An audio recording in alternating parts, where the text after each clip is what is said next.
Hey guys! Today I'm going to be talking about the books that I read in February. Let's just get into it. The first book that I picked up this month was, oh my god, I forgot the name. It was Middle Game by Shannon McGuire. This book is so difficult to even think about describing. You're basically following this set of twins, Roger and Dodger, and they were created as like this experiment to encompass both sides of human knowledge. So one of them is like amazing at math and stuff like that, and the other is really skilled at language. They're not quite gods, but kind of. It's complicated. So they were created as part of like this experiment, I guess is the best way to say, and they were split apart at birth, and this is their story of finding each other and fighting against the forces trying to control them. Stuff like that. So it's definitely a weird little book, it's definitely a weird book, which I definitely appreciated. I think that's something I really like about this author in particular. The only other book I've read by them is the first book of the Wayward Children series. I remember loving that because it was just so fucking weird. I really admire the creativity. I will say though, like, even though I admire that, it wasn't my favorite. Like, the characters I didn't like completely connect to. It dragged a little bit at certain times. I do think it's a good read, but I don't think it's something that is gonna be a favorite or that I'm gonna reread anytime soon. I ended up giving it 3 stars. Then I picked up My Invented Country by Isabel Allende. I just keep strucking out with Allende. I want to like her books so bad. This one I thought was going to be different. I haven't liked her fiction that much. I think it's just not for me. But this I thought was her memoir. Maybe because right here, it says a memoir. So I mean, you'd think, right? But no.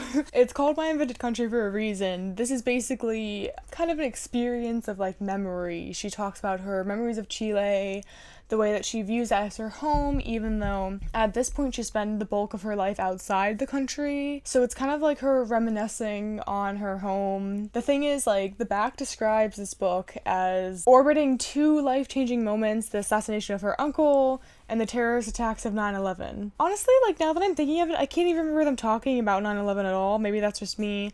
But I bought this book because I was really interested in the coup, and I was really interested in her connection to Allende, like the president of Chile, and her life after that. But it does not really talk about that, like, at all.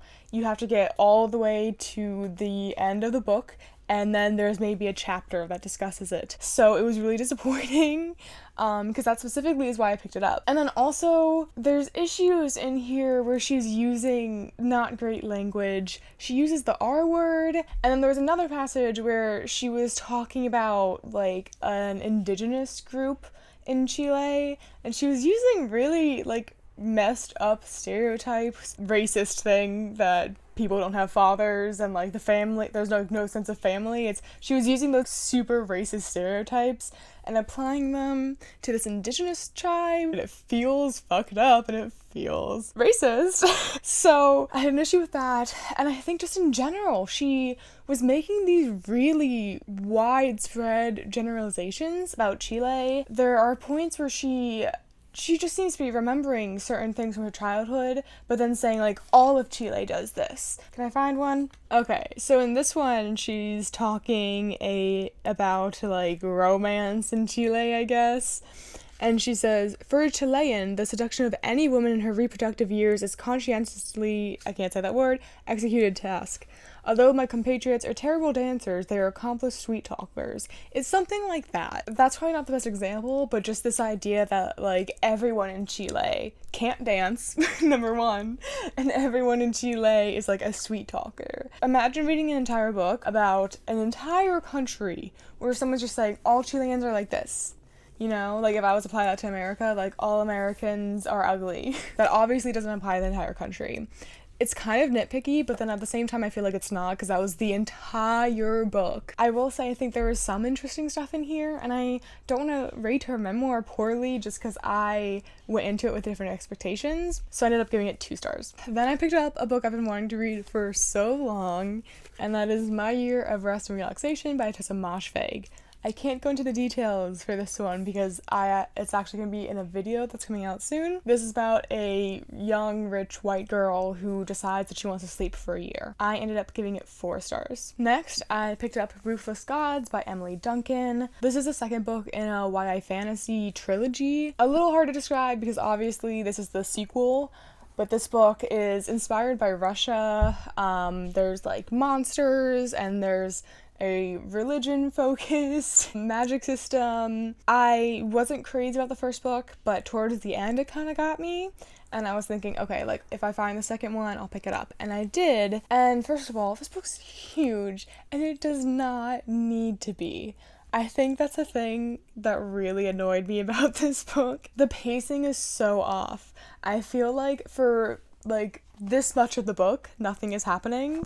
And then when the action finally does start, at the very, very end, all of a sudden you're like thrown into it. It's the beginning of the chapter and all of a sudden it's like already happened. So I feel like the pacing was really bad. I also feel like the bulk of the book was just the characters like thinking about things. And not in a good way. It's just like the whole like, what am I doing? What have I done? Like over and over and over and over. Needless to say, I wasn't a fan. I mean, there's still like the good parts of like YA fantasy books in general. Easy read, kind of just fun to get into, escapism. The characters are kind of fun. I do feel like she's trying to make every single character say a witty thing in every single paragraph, which is a little annoying. Not great, not terrible. It was okay. I gave it 2 stars. Then I picked up Primo Levi's Survival in Auschwitz. So this is his memoir about his survival in Auschwitz. This book is rough. I feel like I've read a lot of Holocaust memoirs, but I've never read something like this. First of all, I want to say his writing, beautiful. Like, no reason it should be this beautiful, actually. He was a scientist, chemist, something like that before the war. So it was really surprising to me, like, how eloquently he stated these things, even as the things we were reading were terrible and heart-wrenching. I think another cool thing about this is that I don't want to say he gets into, like, the camp's politics, because that does not seem to be the right word, but maybe the social structure of the camp, like how you could survive in Auschwitz. He talks a lot about his theory that, like, everyone there is either the drowned or the saved, so the drowned being the people who went to Auschwitz and, like, followed the rules.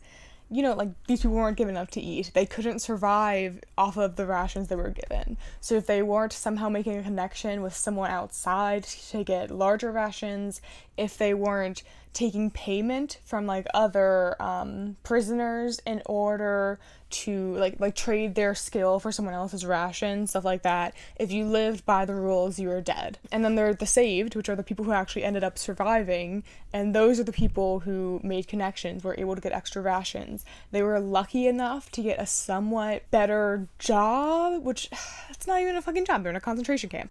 But you know what I mean, like, for instance, he was a scientist. During the winter, he was able to work with the chemist team, so he was able to be inside and not be in the freezing Polish winter, which helped him survive. It's part of these, like, extra things that these people were able to get. But still, I just found his account of living in Auschwitz to be fascinating, heartbreaking. I think this is really, really, really, really worth a read. This man is just brilliant. It just blows my mind how he lives through that, and then, like, the trauma of that would eat me alive. I wouldn't be able to write all this stuff about what survival is and what's the bones of, like, humanity, and just the way that he thinks about it is completely amazing. I highly recommend. I gave this book 5 stars. And then the last book I read in February is On Earth Ruthlessly Gorgeous by Ocean Vuong. This is another really hard book to describe. The back describes it as a letter from a son to his mother who cannot read. You're following a young first-generation immigrant who lives with his mother and his grandmother. The entire book is written to his mother. He says that she can't read because she never learned English, so she can only speak Vietnamese. And it talks about his childhood. It's almost like a coming-to-age story, although I don't think that's really the main focus. This book talks a lot about intergenerational trauma, talks about mental health, it talks about addiction, and then it also talks about all these brutal, heart-wrenching subjects, but with an underlayer of love and like human happiness despite all of those things. I don't want to say more than just describing it because this will also be included in another video. So I'm just going to say that I give it 5 stars. I love this book so much. There you have it. Those are all the books that I read in February. Thank you so much for watching, and I'll see you soon in another video. Goodbye.